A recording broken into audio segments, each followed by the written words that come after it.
Hi, everyone, I'm Kira, and this is my story. Life before the pregnancy was simple and happy. Jack and I would spend evenings talking about our days. He'd share stories about his corporate challenges, and I'd tell him about the school kids' antics. But when I broke the news of the pregnancy, things took a turn I never anticipated. One evening, as Jack walked in, I was setting the table, battling waves of nausea but determined to keep things normal. "Hey, Jack, how was work today?" I asked, trying to sound cheerful. He barely looked up from his phone. "Same old, Kira. Deadlines and demands. What's for dinner?" I felt a pang of disappointment at his disinterest but brushed it aside. "I made your favorite, spaghetti. But, I need to tell you something important." Jack finally looked up, his brow raised. "What's up? You look pale. Don't tell me you're sick, we can't afford a doctor's bill right now." The concern in his voice was overshadowed by the hint of irritation. I hesitated but knew I couldn't keep it in any longer. "It's not that, Jack. I'm pregnant." For a moment, there was silence. The air felt heavy.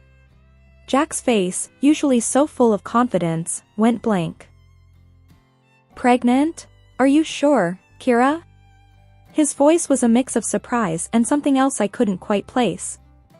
"Yes, the tests confirmed it. We're going to have a baby, Jack." I tried to sound excited, hoping my enthusiasm would be contagious. Jack didn't respond. He just stared at the floor, lost in thought. The silence stretched between us, and I felt a cold dread settling in my stomach. This wasn't the reaction I'd hoped for. Finally, he looked up, his eyes hard. "Kira, you know my job's been on the line with all the cutbacks. And now this? How are we supposed to manage with a baby? Have you thought about that?" His words stung.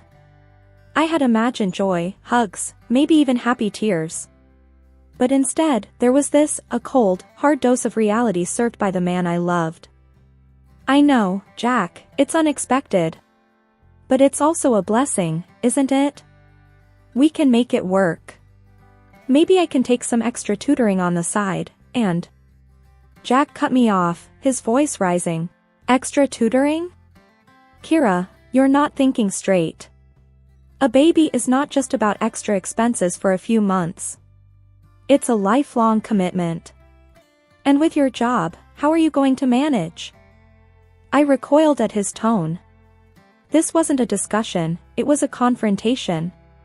My attempt to keep peace shattered like glass under the weight of his words. "Jack, please, let's just talk about this calmly. We can make a plan, figure out the finances."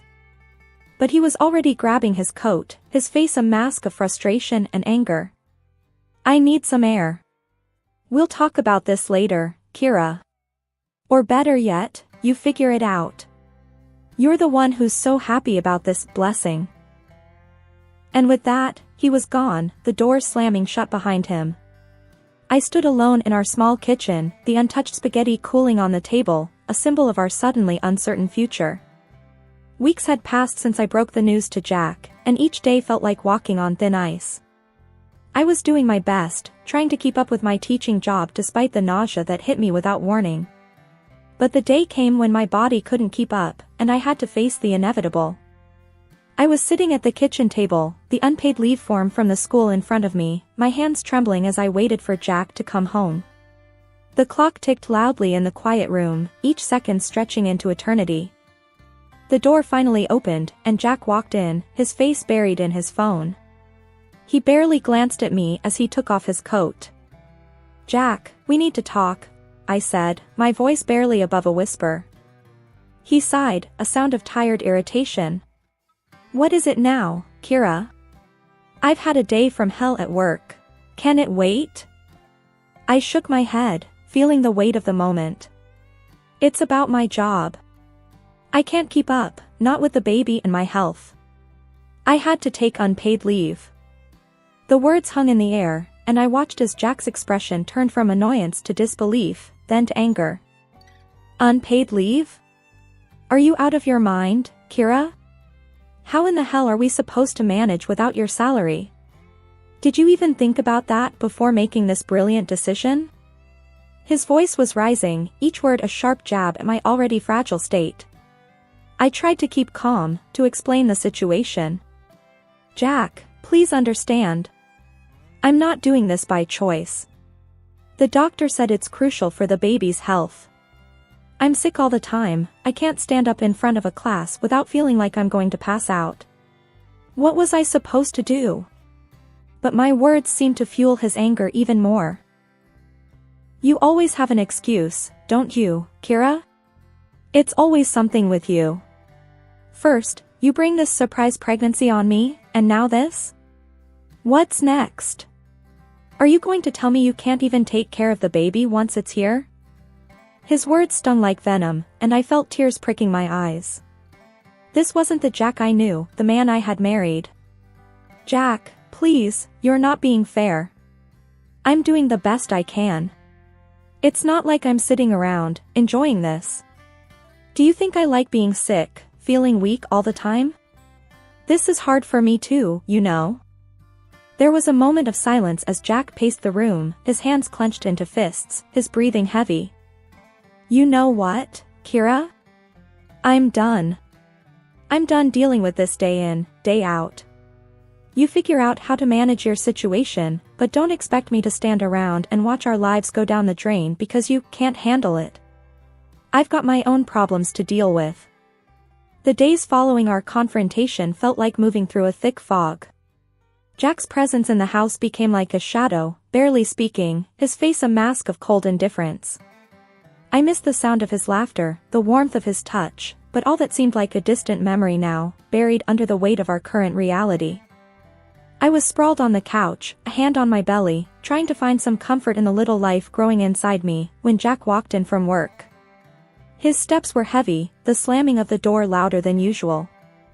Jack, you're home early, I said, attempting to break the ice that had formed between us. He grunted in response, tossing his keys on the table with a clatter. Yeah, well, not like there's anything better to do. Can't exactly go out with the guys knowing I've got a whole circus to deal with at home. His words were like daggers, and I felt my heart sink. Jack, I don't know what to say anymore. I'm trying here, really trying. But it's like nothing I do is right in your eyes. He let out a dry laugh, void of any humor. Right? Kira, let's not kid ourselves. You lying around all day while I bust my ass at work, that's not trying. That's you taking a vacation at my expense. I couldn't believe what I was hearing. This wasn't the man I married. Vacation? You think this is a vacation for me? Being sick all the time, feeling like I'm a burden to you? This is a nightmare, Jack. I wish you could understand. Jack poured himself a drink, his back turned to me. Understand? Oh, I understand all right. I understand that I'm supposed to be the provider, the protector. But what's the point when the person you're supposed to be protecting doesn't even try to help herself? I tried to sit up, fighting the dizziness that came with the movement. Help myself? How, Jack?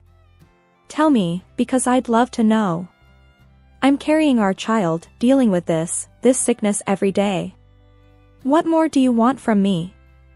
He downed his drink in one go, the glass hitting the table with a thud. I want a partner, Kira. Someone who stands by me, not someone who adds to the load. But you wouldn't understand that, would you? It's always about you and your problems. Tears blurred my vision, the words choking in my throat. Jack, I'm your wife. Your partner. But it feels like I'm nothing to you now. I'm scared, Jack. Scared of what's happening to us, scared of facing this alone. For a moment, there was silence, the kind that screams louder than words. Then Jack stood up, his figure looming over me. Scared? You're not the only one, Kira. But unlike you, I don't have the luxury of breaking down. I've got to keep it together, for both of us. Because if I don't, Who will? The day we had the appointment with Dr. Harris felt like walking into a storm. I knew how important it was for Jack to understand what I was going through, but his reluctance hung in the air, heavy and foreboding. As we sat in Dr. Harris's office, the doctor's gaze was kind but serious. I've asked you both here because it's crucial to understand the reality of Kira's condition. Nausea during pregnancy can be debilitating, and it's not uncommon for it to last throughout the pregnancy. Jack shifted uncomfortably in his chair, a skeptical smile on his face. Come on, Doc. Are you telling me this nausea thing is real? I mean, people go to work sick all the time. Kira's just taking it easy, right? Dr. Harris's expression didn't change. Jack, this isn't about taking it easy. Pregnancy can significantly impact a woman's body. It's not something one can simply shrug off. Kira's not pretending. This is a serious medical condition that requires support and understanding, especially from her partner. I could feel Jack's impatience growing, his disbelief a tangible force in the room. Seriously, Doc? So, what, I'm supposed to believe that she can't do a thing because of a little morning sickness? I work hard every day. It's not like I can just call in sick whenever I feel like it. Dr. Harris leaned forward, his voice firm. Jack, this isn't a little morning sickness. This is a condition that is affecting Kira's health and well-being. It's not a matter of toughness or endurance. It's a medical reality, and belittling it won't change the facts. I watched as Jack's smirk faded, replaced by a stubborn set to his jaw. He stood up abruptly, his chair scraping against the floor. This is ridiculous. I don't have time for this. Kira, you're a grown woman. Stop acting like you're the only one who's ever been pregnant. Dr. Harris tried to interject, but Jack was already at the door. I'm sorry, Doc, but I'm not buying it. She's just avoiding work and chores, and now you're telling me to pamper her? That's not happening. And with that, Jack walked out, leaving a heavy silence in his wake. Dr. Harris looked at me, his eyes filled with concern. Kira, I'm sorry. But please know, you're not alone in this. We'll find a way to manage your symptoms and get you the support you need. I nodded, the lump in my throat making it hard to speak.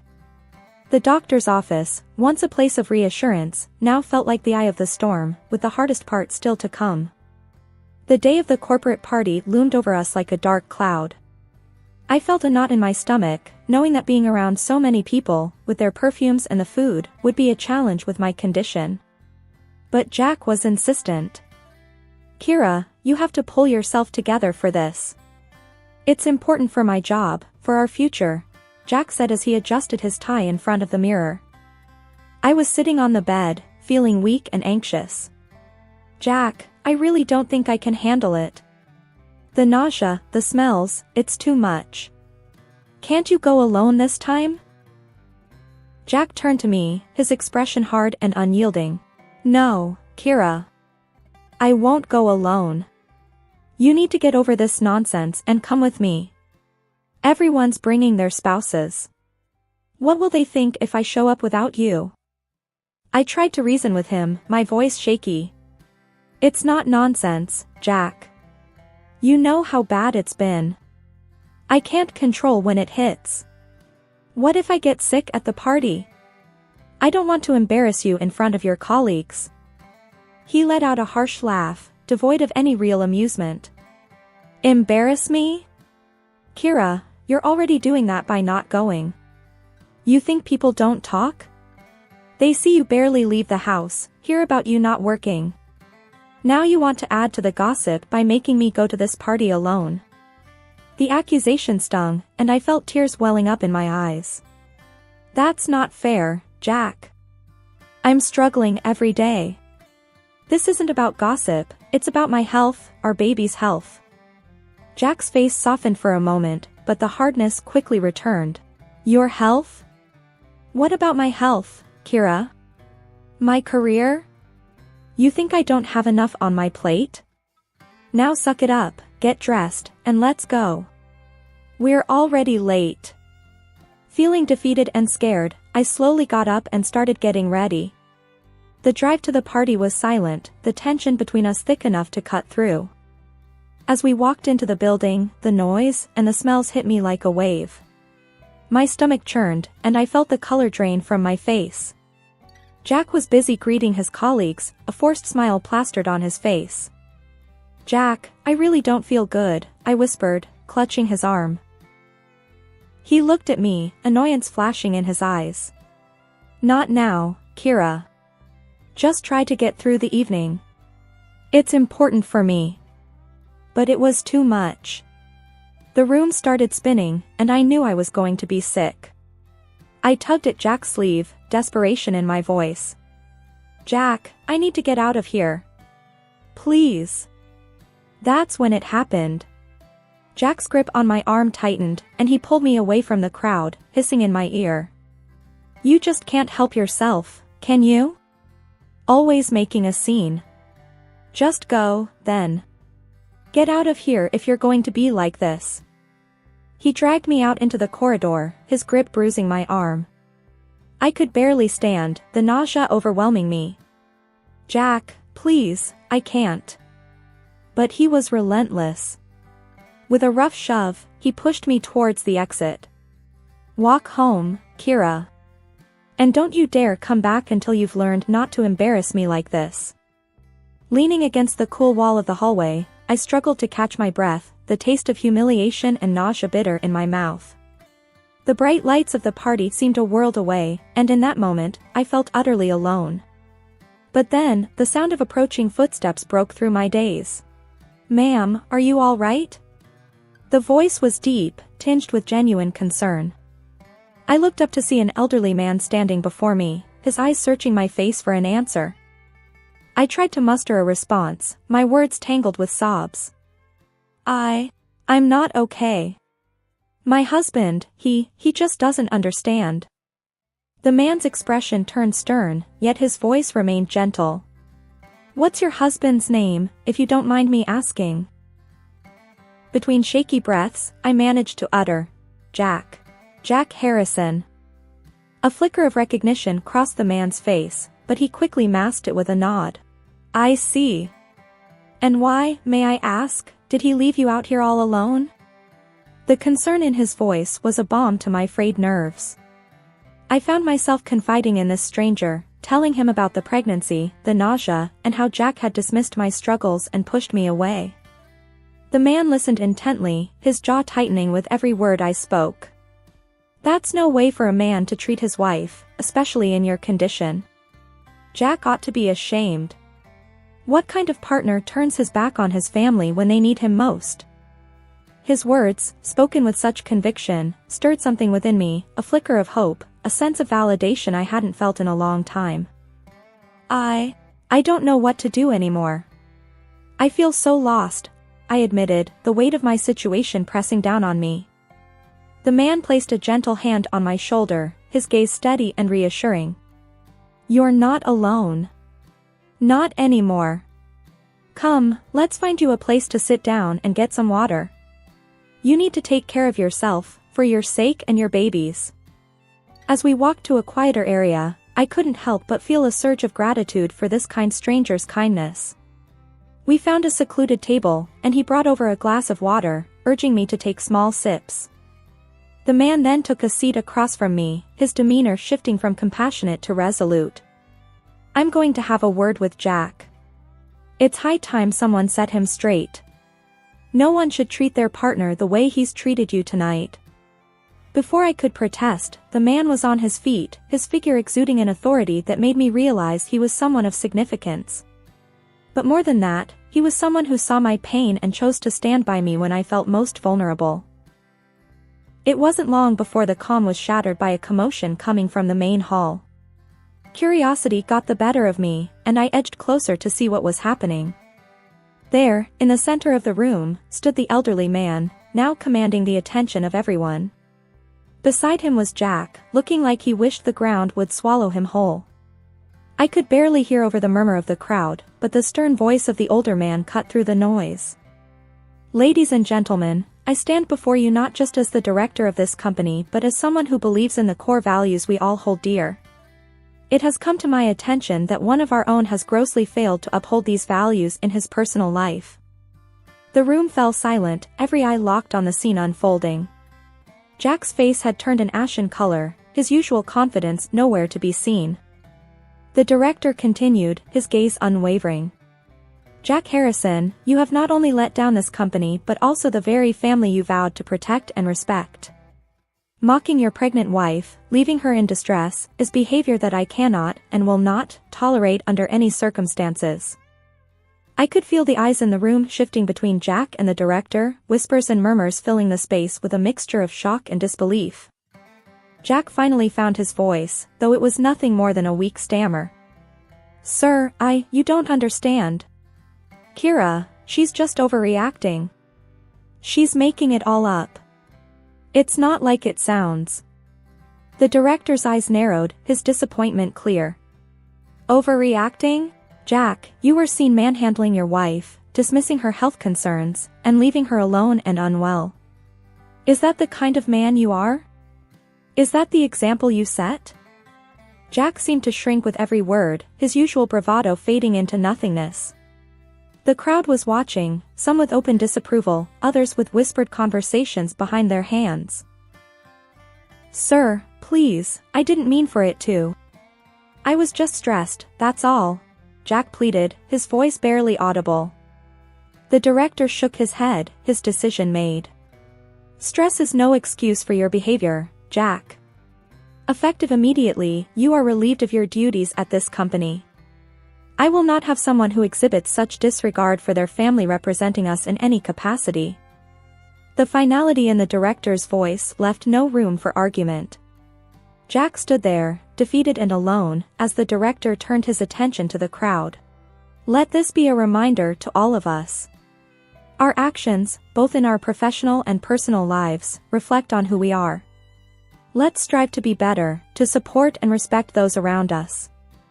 As the director stepped down, the room erupted into a low buzz of conversations. Jack made a hasty exit, his fall from grace complete. The days following the party felt surreal, like I was living in a dream, or perhaps finally waking up from a nightmare. The silence in the house was no longer suffocating, it was peaceful, a space for me to breathe and gather my thoughts. Sitting at the kitchen table with a cup of tea, I watched the early morning sun paint the room with a gentle light. It was then that the doorbell rang, a sound that once would have sent a jolt of anxiety through me. But not today. Today, I felt a strange sense of calm. I opened the door to find Jack's director standing there, his face somber yet kind. Kira, may I come in? I nodded, stepping aside to let him in. Of course, please. As we sat at the table, the director folded his hands, his gaze meeting mine. I wanted to check on you, after everything that happened. And to talk about what comes next. I took a deep breath, the weight of his words settling in my heart. Thank you. It's been a lot to process. But I feel like it's time to move forward, to make some changes. The director nodded, a look of understanding in his eyes. That's a good mindset to have. And you won't be alone in this. The company has a support system for situations like these. We can offer counseling, legal advice if you need it, and financial support, especially with the baby on the way. The kindness in his offer brought tears to my eyes. I don't know what to say. Thank you. This means so much to me. He offered a gentle smile. It's the least we can do. No one should go through what you've been through alone. And as for Jack, he's been given the resources to seek help too. It's up to him to decide what to do with them. I nodded, a sense of closure washing over me. Jack's path was his to choose, but mine was clear now. It was time to rebuild, to create a new life for myself and my baby. The director stood, placing a business card on the table. If you need anything at all, you call this number. We're here for you, Kira. After he left, I looked around the quiet house, the walls echoing with the promise of a new beginning. I picked up the business card, running my fingers over the embossed letters. It was more than just a piece of paper, it was a lifeline, a symbol of hope. I took a sip of my tea, the warmth spreading through me. With the support of people who cared and the strength I had found within myself, I knew I could create a brighter future, a new dawn not just for me, but for the little life growing inside me. And as I watched the sun climb higher into the sky, I realized that this wasn't the end of my story. It was just the beginning. Stepping out of the cab, I took a deep breath, the familiar scent of freshly cut grass and blooming magnolias filling my lungs. The quaint streets of my hometown hadn't changed a bit, but I wasn't the same wide-eyed girl who had left a decade ago, full of dreams and ambition. My heart sank as I approached Aunt Margot's porch. This was supposed to be a temporary refuge, but the words I overheard through the screen door shattered any illusion of a warm welcome. "Can't believe she had the nerve to show up here after everything." Margot's shrill voice carried like nails on a chalkboard. Her mother would be so disappointed. "Don't worry, Mom," Beckett chimed in, his tone laced with poorly concealed glee. "We'll make sure she doesn't overstay her welcome." The screen door creaked open, and Margot's beady eyes locked onto mine. A sickly, sweet smile stretched across her wrinkled face, but the look she gave me could curdle milk. Well, if it isn't the prodigal niece returning. I mustered a polite nod, swallowing the bitter retort on my tongue. "Aunt Margot, thank you for having me." "Don't thank me yet, dear," she sneered, ushering me inside with a bony hand. "You'll be earning your keep around here." Beckett emerged from the living room, his condescending smirk doing little to mask the jealousy that flickered in his eyes whenever he looked at me. "Hey, cuz, long time no see." He pulled me into an unwanted hug, his grip lingering a little too long. "Welcome home." As I followed them into the house that had once been a sanctuary, I couldn't shake the feeling that I had just stepped into a viper's nest. The game had begun, and I was the unwitting pawn in whatever twisted power play Margot and Beckett had concocted. Over the next few days, the tension was palpable. Margot treated me like an inconvenient houseguest, piling on chores and deliberately excluding me from family discussions. Beckett, on the other hand, took every opportunity to mock my recent struggles, reveling in my misfortunes with a twisted sense of schadenfreude. "Heard you got canned from that fancy job of yours," he sneered one morning over coffee. "Guess the big city wasn't ready for your talents." I clenched my jaw, determined not to take the bait. It wasn't a good fit. I'm just grateful to have a chance to regroup here. Beckett let out a scornful laugh. "Yeah, good luck with that. This town has a long memory, and you're the black sheep of the family now." His words stung, but I refused to show it. I had come too far to let their petty mind games break me. This was my home, my family, and I wasn't about to let them take that away from me without a fight. As I lay awake that night, staring at the glow-in-the-dark stars still clinging to my childhood ceiling, I made a silent vow. No matter what games Margot and Beckett were playing, I would unravel their twisted web of lies and deceit. The road ahead might be treacherous, but I was done running.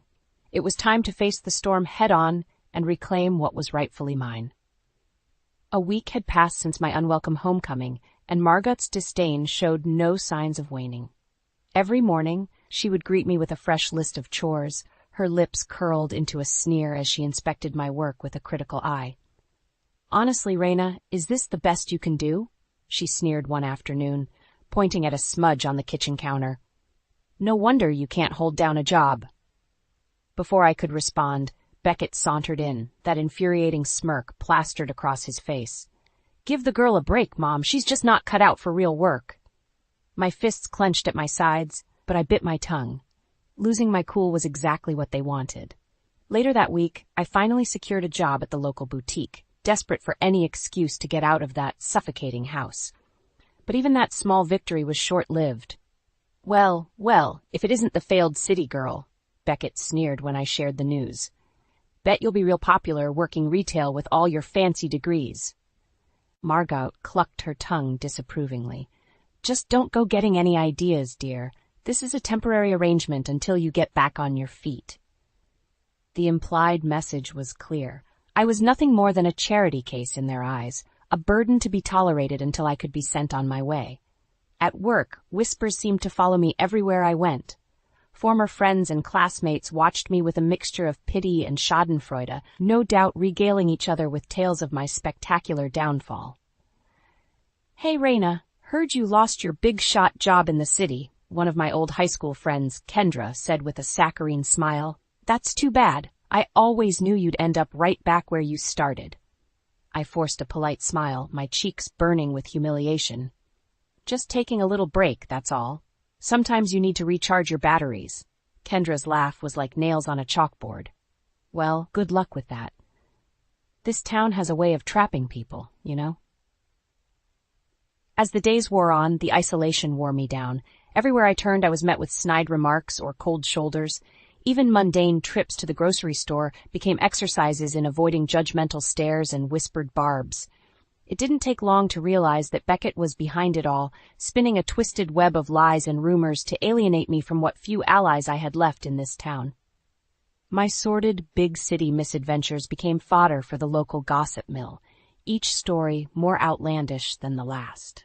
It was clear that Margot and Beckett saw me as an intruder, a threat to be neutralized before I could regain my footing. And as the walls closed in around me, I knew I had two choices: wither away in their poisonous shadow, or fight back with everything I had.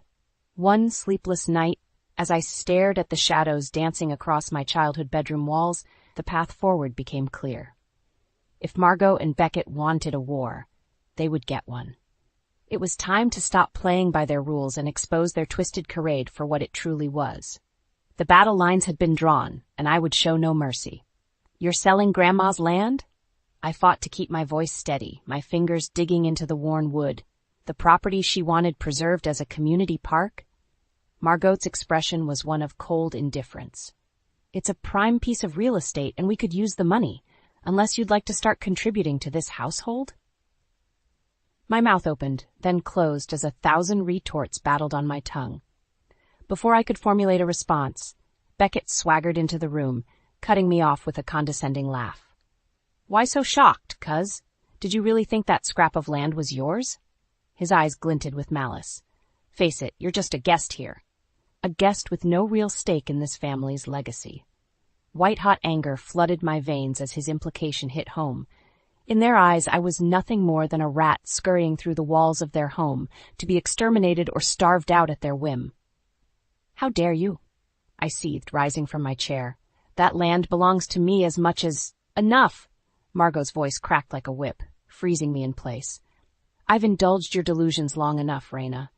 This is my house, my rules." Her cold stare bored into me, daring me to challenge her authority. For a fleeting moment, I saw the twisted game she was playing, a cruel power trip designed to strip me of any semblance of dignity or autonomy. "I'm giving you a choice," she continued, her tone edged with venom. "You can accept your place as a subordinate under my roof, or you can take your chances out there." A gnarled finger jutted towards the door, the implication clear. Beckett leaned back against the counter, a smug grin plastered on his face as he savored my humiliation. Without uttering a word, he had made his allegiance known.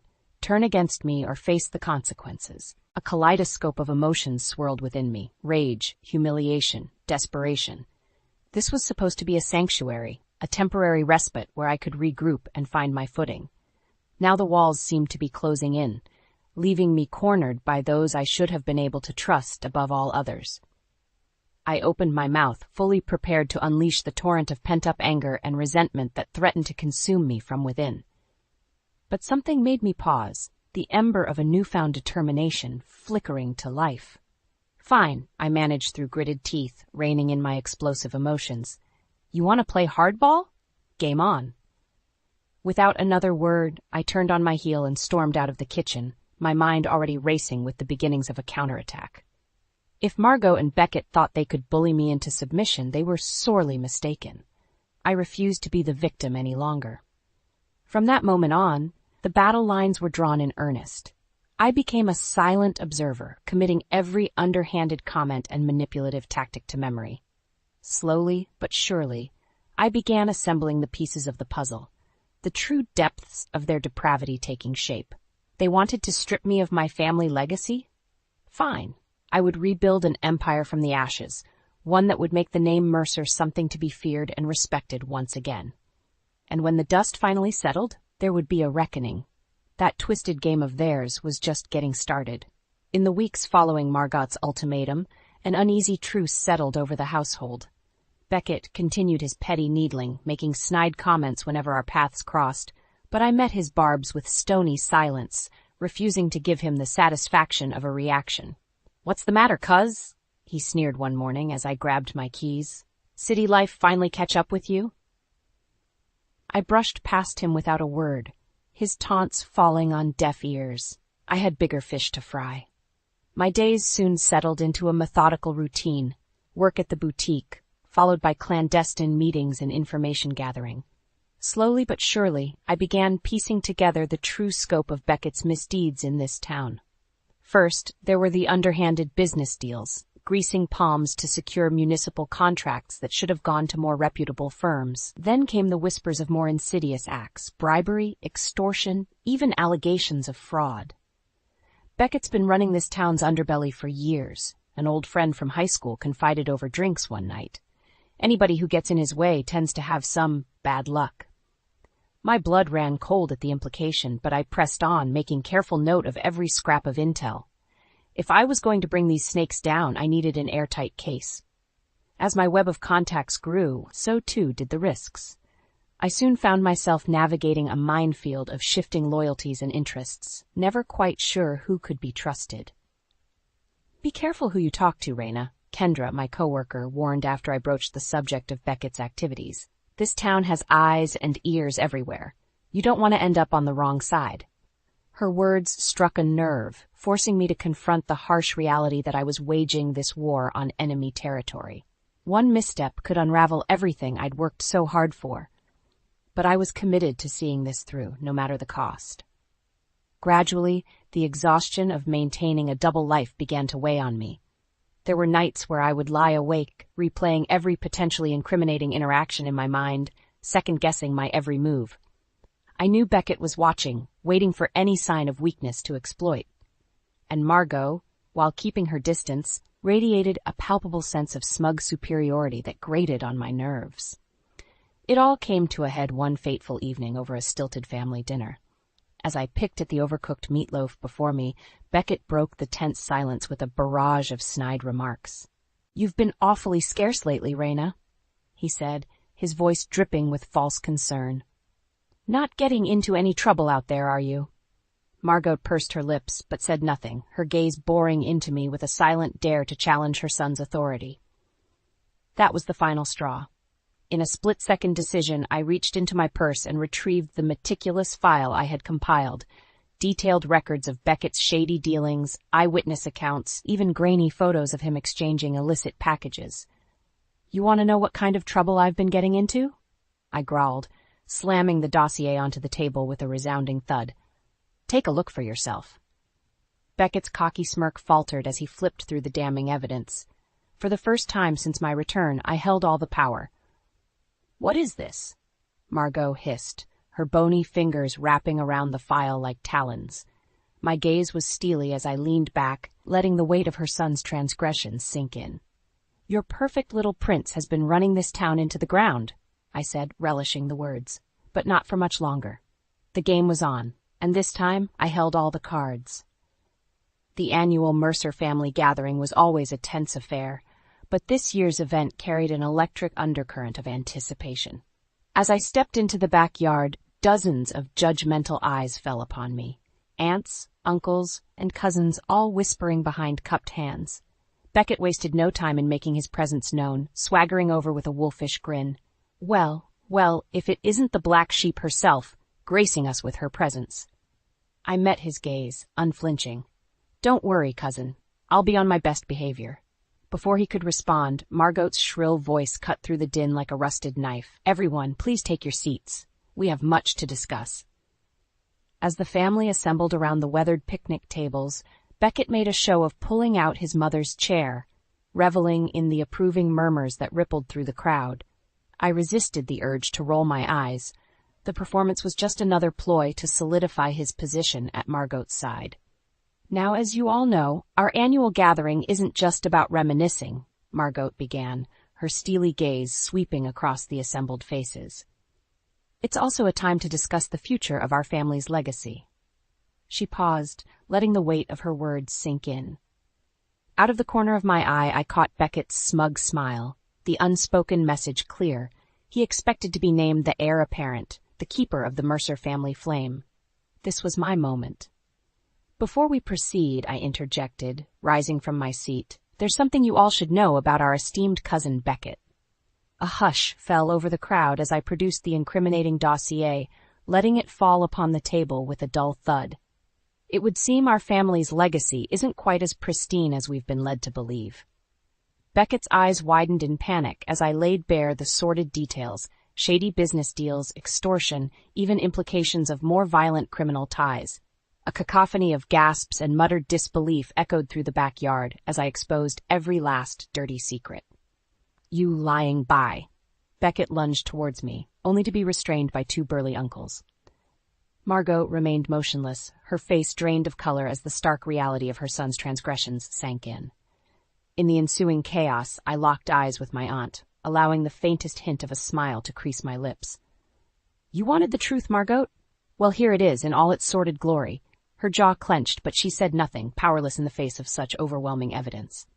As the family erupted in heated argument, I stepped back, reveling in the implosion of their carefully curated facade. The reckoning had begun. In the aftermath of the family gathering, the fractures that had been laid bare only deepened. Beckett's web of criminal dealings unraveled at a dizzying pace as the local authorities pounced, emboldened by the evidence I had provided. Within days, he found himself under investigation, his assets frozen and a cloud of suspicion hanging over every business venture he had touched. The once smug prince had become a pariah, his name reviled from every corner of the town he had exploited. And Margot? Her fall from grace was just as precipitous.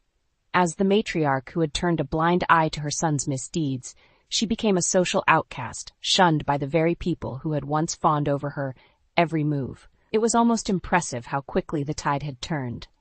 One moment, they were the revered pillars of our community. The next, they were untouchables, radioactive figures to be avoided at all costs. I, meanwhile, found myself thrust into an unlikely position of power. With Beckett's criminal empire in shambles, someone had to step in and salvage what remained of our family's legitimate business interests. And in the eyes of many, I was the only Mercer untainted by scandal. It wasn't a mantle I accepted lightly. Part of me still harbored doubts, wondering if I was truly cut out to lead in the wake of such turmoil. But as I surveyed the wreckage left behind by Beckett's greed, I knew I had no choice but to try. My first order of business was damage control, auditing every deal, every partnership, and severing ties with anyone even remotely connected to Beckett's illegal activities. It was a grueling process, made all the more difficult by the lingering stench of mistrust that permeated every interaction. How can we be sure you're not just another snake in the grass? One skeptical investor accused during a tense meeting. You Mercers have a talent for betrayal, it seems. I bit back the angry retort that danced on my tongue, forcing myself to remain composed. I'm well aware of the challenges ahead, but I'm committed to righting the wrongs of the past. This family's legacy deserves better. It was a hard-fought battle, but slowly, brick by brick, I began rebuilding our reputation from the ashes. Shady deals were terminated, criminal associates were cut loose, and a new culture of transparency took root. All the while, Margot remained conspicuously absent, holed up in her dilapidated home like a wounded animal. Part of me wondered if she would ever emerge, or if the humiliation of her son's downfall had finally broken her indomitable spirit. That question was answered one dreary afternoon when I returned home from the office to find her skeletal figure hunched on my doorstep, eyes downcast. I don't know what to say, she murmured as I approached, her voice a ragged whisper of its former authoritative tone. Part of me wanted to revel in her suffering, to exact the ultimate revenge for all the pain and anguish she had inflicted.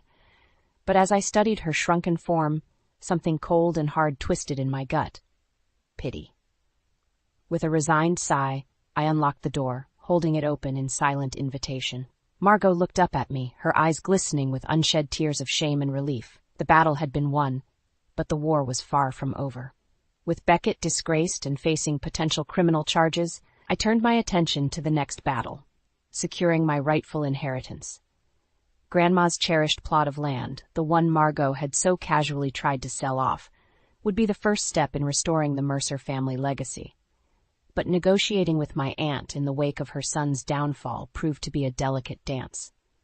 "I don't know what you want from me," Margot muttered, slumped in the chair across from my desk like a broken marionette. "You've taken everything else." I fought back the urge to roll my eyes at her melodramatics. "Don't play the victim, Margot. This is about making things right." Her gaze hardened, a flicker of her old defiance shining through. "By taking that land, ripping away the last scrap of dignity I have left?" "It was never yours to sell in the first place," I countered, sliding a sheaf of documents across the desk. "Grandma's will clearly states that the property belongs to me upon her passing." Margot's bony fingers trembled as she flipped through the pages, the damning legal language staring back at her. For a fleeting moment, I almost felt a pang of pity for the broken woman before me. Almost. "You can't do this," she whispered, desperation creeping into her voice. "That land is all I have left." I leaned back, fixing her with a level stare. "Actually, you have a choice. The property becomes a community park as Grandma intended, under my stewardship, or you fight me on this and lose everything." Her shoulders slumped in defeat as the weight of her circumstances finally sank in. Any legal challenge she mounted would be quashed, her reputation too tarnished to gain any traction. Margot was well and truly boxed into a corner of my making. "Fine," she growled through gritted teeth. "Take your damn park. But don't think for 1 second that I'll ever forgive you for this." A thin smile played across my lips as I slid the contract across the desk, reveling in her impotent fury. "I'm not asking for your forgiveness, Margot. Just your compliance."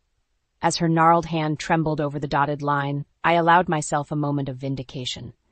The first chess piece had fallen into place. Over the next few months, I steadily consolidated my hold over the family's interests. One by one, the remaining assets trickled under my control as Margot's influence withered and died. Even Beckett's last flailing attempts to cling to power were rendered moot as the legal walls closed in around him. By the end of that turbulent first year, I stood at the apex, overseeing the resurrection of the Mercer Empire from the ashes of deceit and betrayal. It was an empire built on transparency, integrity, everything those snakes had once lacked. The true test, however, came with the groundbreaking ceremony for Grandma's community park. As I stood before the assembled crowd, I couldn't help but bask in the moment, relishing the look of barely contained fury etched onto Margot's face. This was my legacy, my crowning achievement, and she could do nothing but watch as the culmination of her failures played out before her. "Today marks a new dawn for our town," I proclaimed, my voice carrying over the hushed gathering. "A green space where families can come together, unburdened by the sins of the past." I paused, letting my gaze settle on Margot with a pointed stare. Those driven by greed and malice would seek to spoil this gift, to defile its sacred purpose. But their pernicious influence has been purged, allowing this spirit of community to take root and thrive. A murmur of agreement rippled through the crowd, and I could see the anger simmering behind Margot's eyes. This was the ultimate humiliation, and we both knew it. As the ceremonial first shovel broke ground, I felt an immense sense of catharsis wash over me. The turnaround, so many years in the making, was finally complete. Beckett's star had fallen, Margot's reign of toxicity had ended, and in their place a new order was born, one built on the ideals Grandma had embodied, the true heart of our family's legacy. It was everything they had once sought to deny me. And I had seized it through resilience, determination, and a heaping dose of hard-earned karma. In the months that followed the opening of Grandma's park, Oakville settled into an era of rebirth and renewal. The open space quickly became a beloved gathering place, a verdant oasis in the heart of our humble town. I lost track of how many times parents approached me, eyes shining with gratitude as their kids frolicked on the playground equipment or kicked a ball across the lush greenery. "Thank you for doing this," they would murmur, their words carrying a depth of emotion that no business success could ever match. Our community deserves this. As for Margot, our relationship remained frosty at best. She avoided public outings, electing to shroud herself in self-imposed exile rather than face the prying eyes of those who had witnessed her spectacular fall. Part of me couldn't help but feel a twinge of remorse at how events had unfolded. For all her faults, she was still family, still the woman who had once been a second mother to me during those halcyon childhood summers. But the scars ran too deep, the specter of betrayal casting a pall over any hint of reconciliation. We crossed paths only when strictly necessary, the occasional terse meeting to discuss residual family matters or legal obligations. Our barbed exchanges were a twisted dance, each of us probing for weaknesses and finding none. At least that's how it was, until the day she showed up unannounced on my front step.